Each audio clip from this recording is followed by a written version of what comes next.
I'm joined by James Joyce of State Senator Hannah Beth Jackson's office. I'm her district director, so the whole district, Santa Barbara County, Ventura County.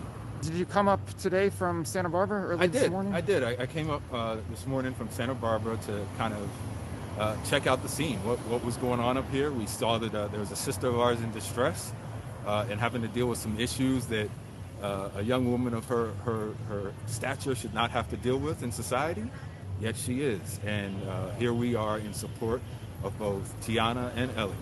So what are your thoughts individually or as representative of State Senator Hannah Beth Jackson's office? What are your thoughts on the Tianna Arata Well, I have case? nothing on behalf of the office because I'm not here on behalf of the office. I'm here on behalf of myself. The senator's terming out at the end of November, so she's on the tail end of her term, just as your current senator, Bill Monning, is. But on behalf of myself and the business I represent, Coffee with the Black Guy, I think it's important to show solidarity and show support for things that we see wrong in our societies, right? When you see something wrong, as you heard the young man say earlier, when you see something, say something. That's quoting, John Lewis. This, to me, is a miscarriage of justice in being choosy in how we implement the law. And, we understand that that's an individual's choice who has that position. But as a community, it's our duty to stand up and make sure that those elected officials are ones that they hear us. And what do you see wrong in the Tianna Arata case? Well, I mean, look, so here's the inequality in how justice is being carried out, right? So you have an officer who kills an unarmed black man and or all these other instances, right? Let's just use the George Floyd situation, right? And so we see George Floyd, the officer, Chauvin, who was on his neck, he got fired.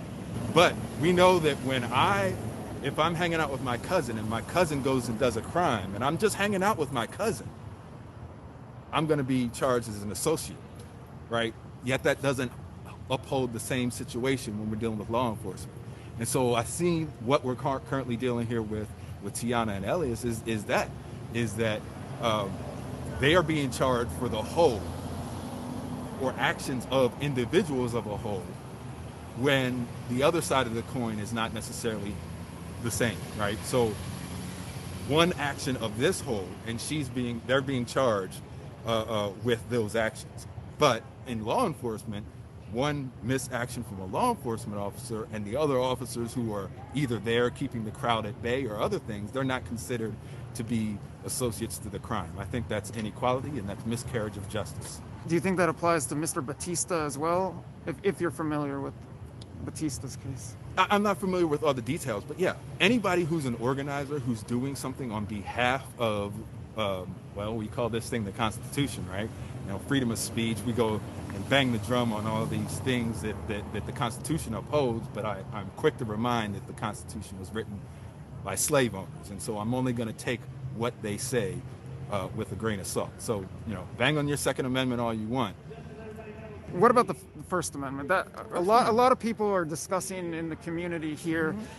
This is not Los Angeles. It's not one of the bigger cities, and they're not used to having people go onto the highway to conduct a protest. Do you think that's protected First Amendment speech? Absolutely it is. And what they're feeling is their comfortability and privilege. It's an issue that we just have not been afforded. And so, they're not used to these things here, but I guarantee you they're awake now, right? They're aware of some of the issues that are happening and the real concerns that are being made, right? And so when you talk about the First Amendment, I mean, like right here, First Amendment, right?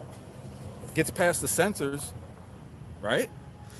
But well, for now, and this should not be a controversial statement, right? Everybody in America should be able to say, yes, fuck racism.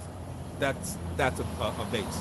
And so when you're talking about the First Amendment, it's important that we go ahead and stand up for our rights. Yes, that First Amendment was also written by slave owners. However, it is the First Amendment for a reason. Do you see a similar situation at all in Santa Barbara County? I see a similar situation across the country. I was born and raised in Maryland, right outside of Baltimore. I went to school in Ohio. I lived in Washington State, Indiana, and California. It is the same. There are systemic problems. I've gone to communities and lived in communities across this country. This San Luis Obispo is no different than Marion, Indiana. You want to go look it up? Check it out, right? So it's not an issue of is this an isolated incident? It's a systemic incident, right? We can see that these issues of pressing these charges that have been now pleaded down to 13 misdemeanors. It's easy to see that the law is being weaponized in order to keep others in the community at bay. And I think that that's a misjudgment at the very least. Okay, your business is Coffee with a Black Guy. Do I have that correct? Yes, Coffee with the Black Guy. CWABG.com. Explain it really quickly. Coffee with the Black Guy is just simply similar to Coffee with the Cop, right? Coffee with the Cop started in Hawthorne, California in 2011. And it started under the idea of law enforcement officers wanted to humanize the badge. They wanted to be seen beyond the uniform. Well, something about that resonated with me. I want to be seen beyond my black skin. I'm a black man.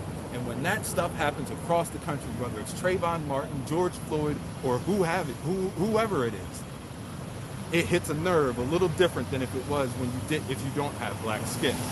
And so what Coffee with the Black Guy is sharing that reality, sharing that perspective. I've been having conversations about race since I was in elementary school. A lot of folks who are not my complexion are just coming to the conversation now. I feel that we who have dealt with this have some skills and some tools to help our communities get through these things. Talk about some of these things. You may not understand where the ire comes from. You may not understand why we say it's a systemic problem and this is an isolated incident, or if you want to call them a few bad apples. We talk about all of that, anything and everything.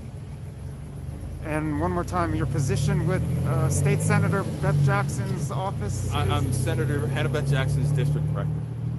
Okay, you've been speaking with James Joyce. Thank you very much. Thank you, sir. Keep up the good journalism. Thank you very much. Have a nice day and likewise. Safe travels back don't to. Forget to take care of yourself, man. I know when you're covering the story, sometimes you forget to eat, you forget to drink. Take care of yourself. Thank you, James.